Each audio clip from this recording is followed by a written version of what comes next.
So Jon Jones has officially retired. That's the main talking point for today.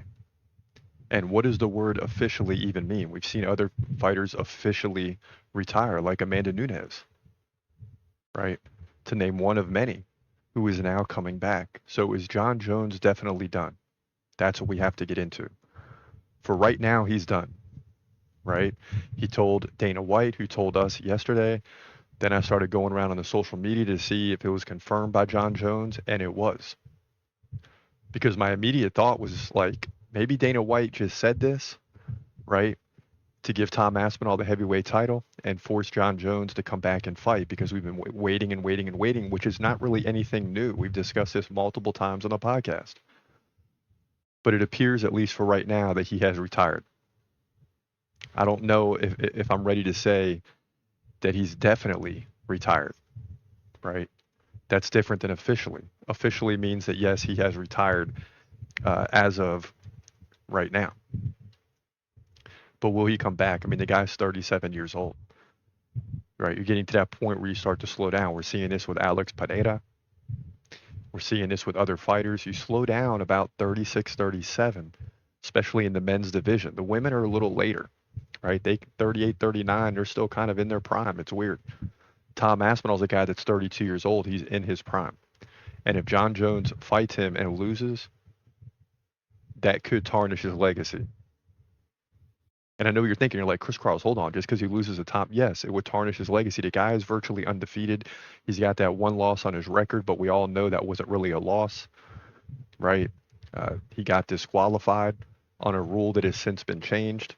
So, you know, the fact is Jon Jones has never been beaten inside the octagon. Now, you could make the case in a couple light heavyweight title fights that he lost, but he was given the decision. Okay, that's debatable.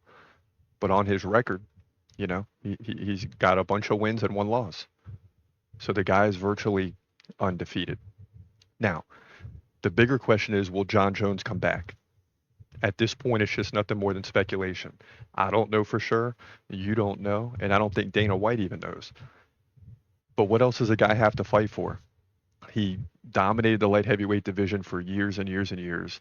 Went up to heavyweight at the perfect time because Francis Ngannou ended up leaving. You didn't know that at the time. He ended up leaving. Then he wins the belt over Cyril Gane. He should, right? Beat him fairly easily. Then fought Stipe Miocic when a lot of people were like, he's bragging on Stipe as a greatest heavyweight of all time and all this stuff. The guy is like 40, 41 years old. I believe 41, maybe 42, but definitely in his 40s at the time of that fight. So that was going to be an easy win for Jon Jones. But when you look at Tom Aspinall, this is a real heavyweight. Tom Aspinall is now the current heavyweight champion, or at least will officially be when the rankings come out here in a day or two. And again, the guy's in his prime. So that's a tough fight for Jon Jones. Take nothing away from this guy, right? This guy is the baddest dude on the planet in MMA that was still in the UFC. Make no mistake about it. The baddest dude on the planet. And in terms of the do list, which we definitely need to update, we still haven't updated this from UFC 316, so bear with us. I'm glad we didn't because now you see Jon Jones at number 2, right? So Jon Jones is basically a guy that I put up against anybody and will win. But you have Khamzat Chimaev up there, and he's not going over Khamzat Chimaev. That's how much I look at Khamzat Chimaev as one of the greatest fighters right now in the UFC.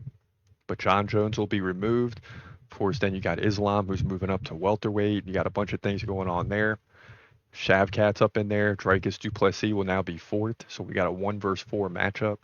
Ilia Topuria will move to 5. We're going to wait and see how this all plays out. Merab Dvalishvili is looking more and more dominant.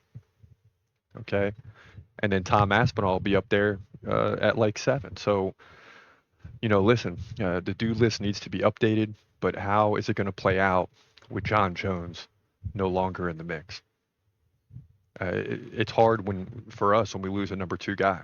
I really thought this was the fight that we were going to finally get to see, but this would be the toughest fight of Jon Jones's career. So he says, you know what, it's time to hang it up. And I don't think he just hung it up because of Tom Aspinall. I think he hung it up because it's just time. I mean, you're 37 years old. You've been in the game for 17 years since you were like 20 or 21. there's not much more to gain in the sport.